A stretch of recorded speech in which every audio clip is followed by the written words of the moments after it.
Tell me you Mckain, tell me you.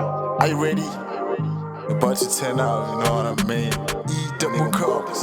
No, yeah. I'm turn up shit. Schofield, Nash Music. Yeah. All them pretty daddies. Yeah.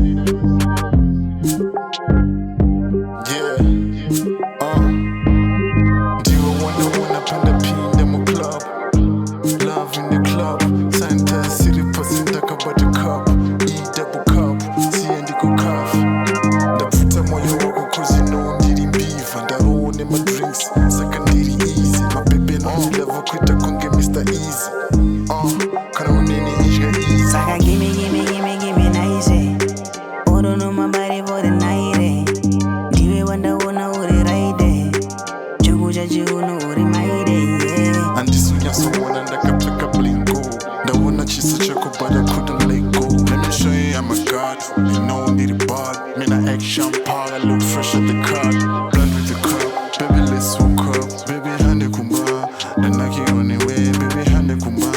The Nike on the waist. Baby hande kumba. The Nike on the waist. Dika kuti uno day. Tell me what you want cause you know I'm tryna get you down. Waking on my grinds, huh? Yeah.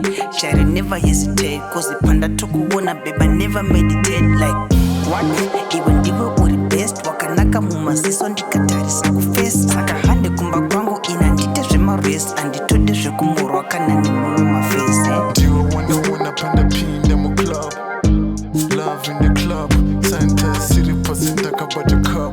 Eat double cup. See and go cuff. Ndafuta moyo wako cause you know ndiri mbiva. Ndaroone my drinks. Saka ndiri easy. My baby no love kwita konge Mr. Easy. Kana unene ishga easy. Saka gimme nice. Oro no my body for the night.